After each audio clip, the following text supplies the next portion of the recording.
Finish straight, almost up to 350 kilometres an hour after a couple of laps in this session. As Lorenzo with Loris Baz still on his tail coming through turn number 16. Just under your picture there was Hector Barbara, who's back after a recent injury layoff. He broke his left collarbone in a training accident in Valencia just at the beginning of March. So here comes Lorenzo over the line now. He's currently in 13th place, up to 8. He's on that medium. KTM of Paul Espargaro in front of him. And he's matching the Honda at the moment, but now here comes Marquez up the inside. We're approaching 215 miles an hour and into turn 1. Marquez leads away, a 156.200. Maverick Vinales' time yesterday, a 154.316, so almost 2 seconds at the moment. But of course they're taking it carefully. Practice session that took place a little bit earlier on after the rain fell, and a session for the Idemitsu Asia Talent Cup. So the racing line would have been cleaned up a little bit, but it still will be pretty tricky out there, pretty treacherous. This is at turn 2, where we saw quite a few riders crash out yesterday to winter testing. It actually wasn't a surprise. It's not like they're expecting him to be right up there, but they're becoming more and more accustomed to it, and it's been great to see Jonas Folger. He said he could have actually been faster last night, quicker than his best lap of 155.587. He made a big mistake at that trick. Right with Maverick Vinales into the final corner. Accelerates that M1 Yamaha down this 1,000-metre long straight. A familiar number 25. Of course, he rode that number 25 with Suzuki. Was a Moto3 winner, but he made the right move for him, didn't he? As we're seeing at the moment. He's getting a good close look here at his movie star Yamaha teammate Valentino Rossi just ahead of him on track. Vinales, as he has done throughout winter testing, has gone straight back to the top of the time sheet here with a 155.378. So the track, given that earlier hailstorm and a bit of blustery conditions here tonight, not in bad condition. Yeah, I think we might see maybe a potential Q2 shootout at the end of this session. The weather forecasts have been so mixed since we arrived here in Doha that there is still a potential risk of some rain maybe later on. The riders probably won't be wanting to leave it to chance as Vinales closes right up on the rear wheel of his teammate Valentino Rossi. Brilliant time to go on board with Rossi. Yeah. There he is, Vinales, following under the floodlights. And so if it is going to rain this weekend, rain tonight and at least get a session in. So much so there could have been an extra session last night if the rain had come. Rossi was just about to get the Fox pit board there with Maverick Vinales behind him, but Vinales decided... But he says it's still not completely tame. He's probably going to have the ride like he did last year if he's going to have a chance of the title, but can he afford to ride like that against Vinales, who's in such great form? Yeah, there's been a bit of a move on the timesheets already. That's Andre on in FP2 because Dovizioso has improved by a 10th, 155.763, which does just nudge him into that top 10 should we get a little bit of rain later on. Yeah, you fancy him to be very near the podium or on the podium. Top 7 in every MotoGP race here is really... He didn't opt to run the soft option tyre at the end of that first session last night. He did say that if you looked at his pace on race rubber, he actually was third quickest behind Maverick Vinales and Marc Marquez, so he wasn't too worried. He said that if it had been raining tonight it might have been a bit of a disaster, but he knew his race pace was pretty solid. Here is Marc Marquez. This is the replay coming into the final corner, turn 16. When he's a bit damp out there, couldn't it? Certainly be a fair bit of sand out there. Yeah, it's going to be slick, that's for sure. Yeah. Oh, Maverick, is that Maverick Vinales? It is Maverick Vinales. Maverick Vinales then, well, that's the first crash that the Spaniard's had in his factory Yamaha career. Big, huge sigh of relief around this track and even in this commentary box, because there was no sign of him for a minute. And here he goes. He runs to pick the bike up. First, just a fraction. On board now with him. Into turn number 4. Yeah, he was off gas there. Whether he just was a fraction offline on a dirty part of the track, but that's the first time we've seen Maverick Vinales. Cal Crutchlow over the line. Had his problems yesterday, didn't he, in the first practice session, Cal Crutchlow? He did, yeah, an oil leak on that LCR Honda.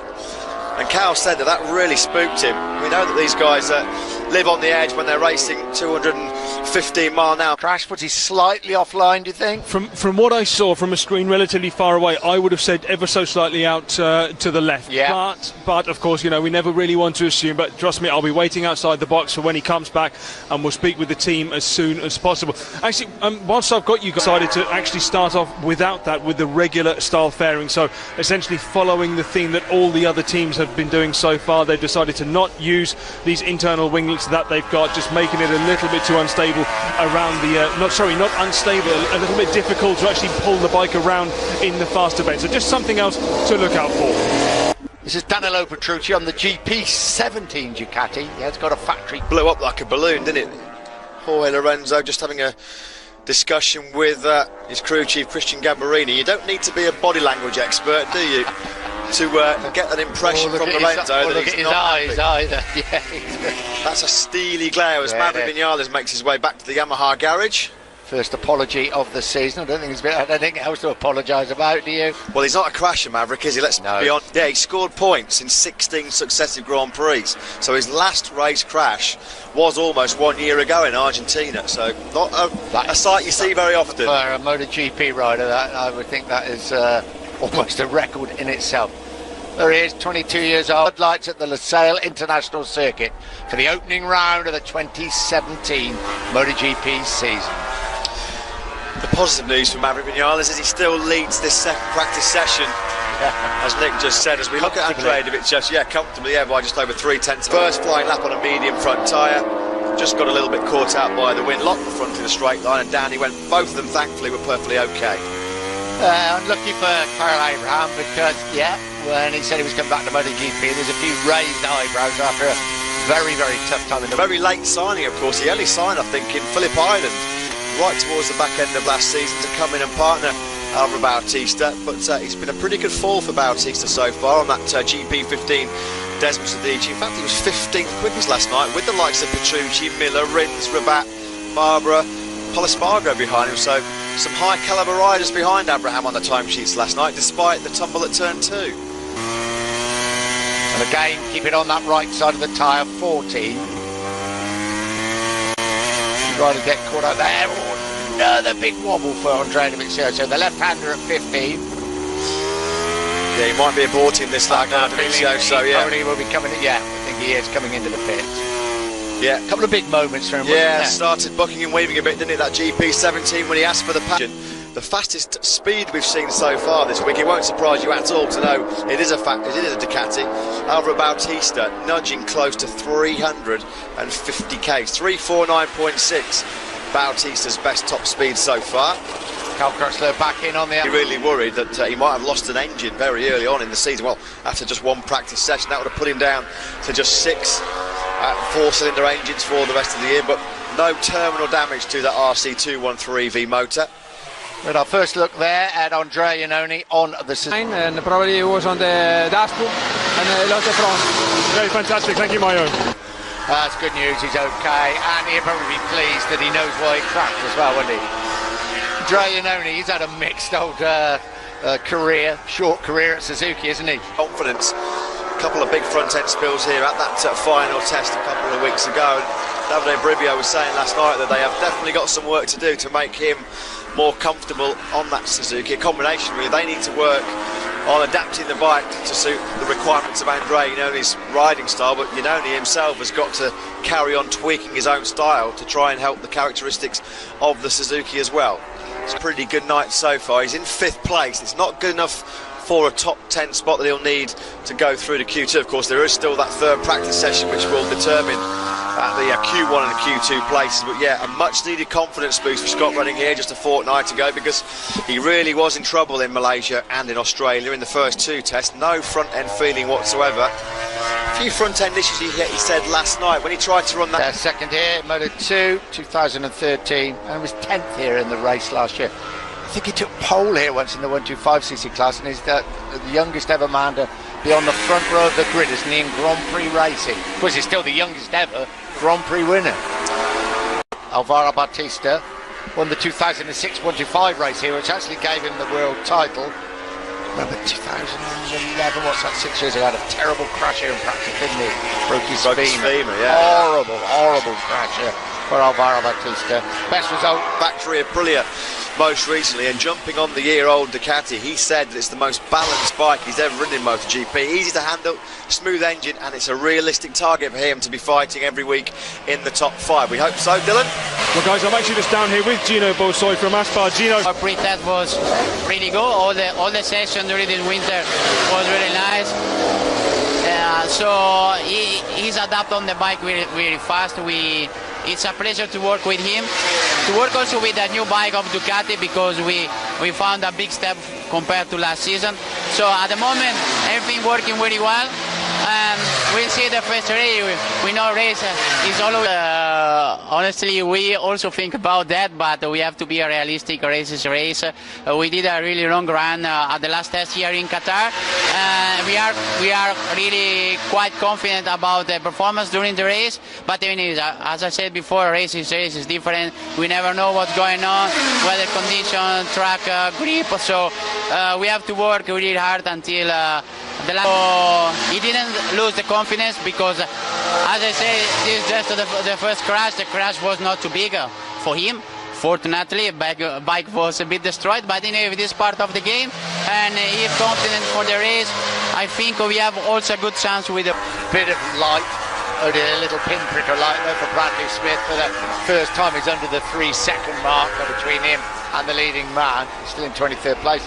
And Sam Lowes has moved up to 20th place in front of Hector Barbera and Paul Espargaro. 2 world champions, Moto2 for the last 2 years.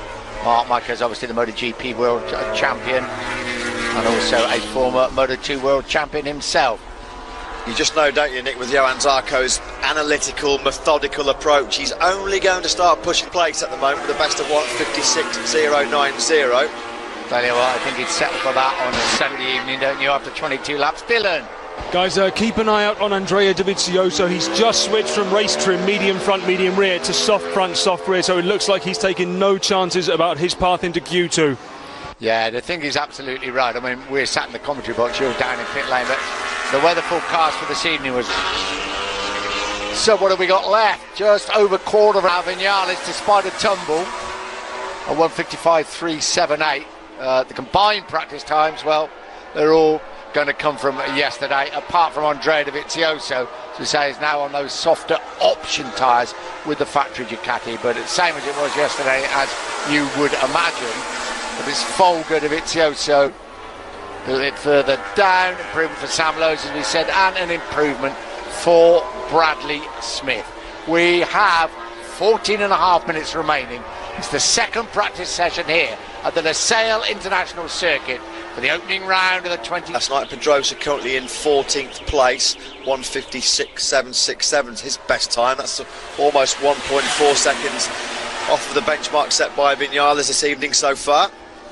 Bradley Smith will be even happier now. He's going in front of his teammate, Paul. Dovizioso, as Dylan said, quite rightly to keep a close eye on the Italian, because he's out on those soft option front Michelin rear tyres, and he's quick through the first sector, up by 0.07 of a second. Yeah, watch Cal Crutchlow on the LCR Honda coming through, and we go back to Dylan. Practice 3 this afternoon, plus it is arguably going to be that little bit harder to set a lap once it's cooler, darker, maybe even a little bit humid. So this usual end of free practice shootout that we get on a regular Grand Prix, I believe that is going to happen within the next 10 minutes. You can almost see the race line, can't you? You can almost see it. It's a different texture with the sand on either side. As we watch Dovizioso, third tonight, that he would be safely into Q2 tomorrow evening. Yeah, the man who we saw on the cusp, who will be hoping it doesn't rain later on, was Valentino Rossi, who's in 10th place. Dovizioso then in this session moves up to second place with a 1:55.568. That's just under 2/10 behind Vinales, and that should pretty much safely cement Dovizioso's spot in the top 10. Should we get... Superb ride by Dovizioso. He's very, very good here, because the Ducati's good here as well at the Losail International Circuit, and you've got to think he's going to be on the podium in the race. He's the one man that probably won't crash out. Was, you remember, Iannone last year led the way, didn't he? Had to see it soft front and rear combination for Petrucci, and he moves up 11 spots, so 155.760, which does push him inside that top 10, and I think that's bumped Rossi down to 11th I think place it has, on yeah, combine just times. looking at last night's times, looking at the comp, yeah. Started the race here last year, didn't he, in pole position and led the way. All the other riders have been ride through penalties, all the top riders, haven't they, for jumping the start. It was a great opportunity to win the race, and he crashed. Yeah, he was already streaking away, wasn't he? He would have won that Moto2 race by about 3 minutes. Out of FP1, Valentino Rossi, the slowest of the 4 Yamahas, behind 2 rookies. And again this evening, Rossi, as it stands right now, is the slowest of that quartet of M1s. Will he pull a rabbit out of the hat? Never write him off. What about Danny Pedrosa? Looked very useful yesterday. Had one little moment up at turn 9 when he ran off the track. Apart from that, he looked very, very good indeed. New spec Michelin tyres, that new profile front tyre designed to give the riders a bit more feeling on braking and corner entry, and the extra performance that Michelin have found with the rear tyre. Danny Pedrosa's comment last night was they've definitely improved the tyres getting up to temperature. They seem to be getting up to optimum working temperature a little bit quicker. Now that is absolutely a gift for Danny Pedrosa. Because of his diminutive size, he does a little bit on his side. He's had podiums here in 07, 8, 11 and 14. He was 5th in the race here last year. Of course, 6th in the World Championship last year, Danny Pedrosa. But he carried on that tradition of winning a MotoGP race every season. That great ride in Misano. Dylan. Got a preload on the front, which should help him keep the line in a turn that little bit more. Plus, some riders actually prefer the front tyre once he's got a lap or two kind of scrubbed in. So certainly try and keep an eye on him again. Is that rabbit being pulled out of the hat by Valentino Rossi? Yeah, just after Abraham runs wide at turn 15. Bautista on a good lap as well. This could be certainly a top 5 lap from the Spanish rider. On board with Rossi then. Rossi could be moving back into the top 10 as well. Bautista will come over the line first. Here he is. Over practice 2. Vinales at 155.378 is the fastest today. He has had a tumble up at turn 4, perfectly okay. The lap he set yesterday was a 154.316. Here's Alex Rins on the factory Suzuki. Good job so far tonight by Rins. He's up into 12th place. 156. Lucky Karel Abraham in front of him. In the end, Karel Abraham running it wide at turn 15.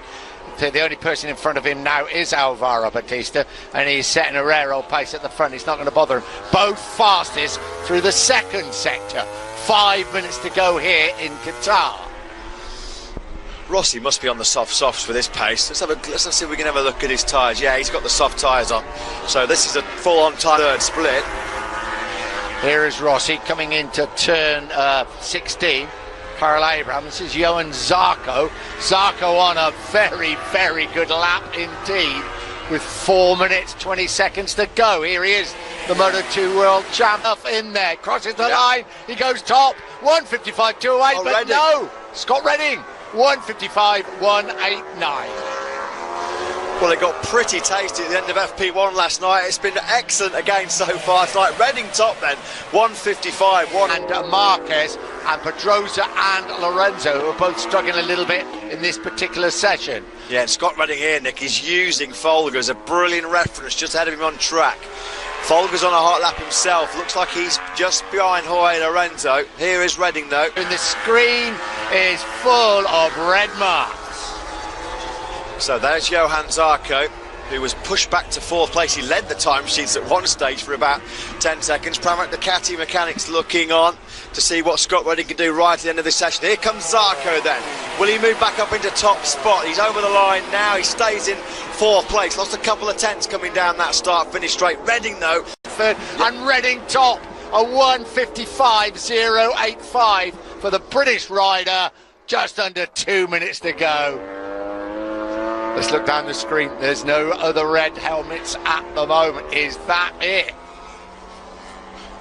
Well, Scott Redding was looking for some front-end confidence at the start of pre-season testing. Well, he's certainly found it now.